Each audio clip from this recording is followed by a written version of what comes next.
بسم اللہ والسلام علی رسول اللہ۔ ایک سوال ہمارے دارالفتہ میں بہت زیادہ آ رہا ہے کہ لوگ بیٹیوں کو بہنوں کو وراثت میں حصہ نہیں دیتے، تو اس حوالے سے شریعت کیا کہتی ہے؟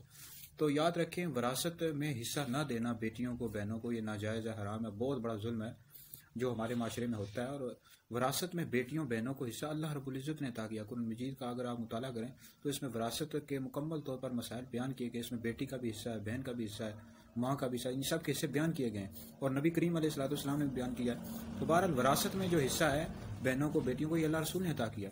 اب بعض لوگ یہ سمجھتے ہیں کہ ہم نے جہیز دے دیا تو اس صورت میں بس ان کی وراثت یہی ہے، حالانکہ ایسی بات نہیں ہے۔ وراثت میں جو حصہ ہے یہ شریعت نے عطا کیا ہے، اور یہ آپ کو دینا پڑے گا۔ جہیز دینا تو یہ آپ اپنی مرضی سے دیتے ہیں، اپنی خوشی سے دیتے ہیں نا۔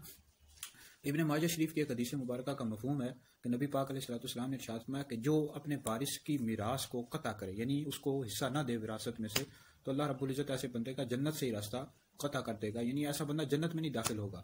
تو بہرحال یہ بہت بڑا ظلم ہے جی، بیٹیوں کو بہنوں کو وراثت میں حصہ ضرور دینا چاہیے۔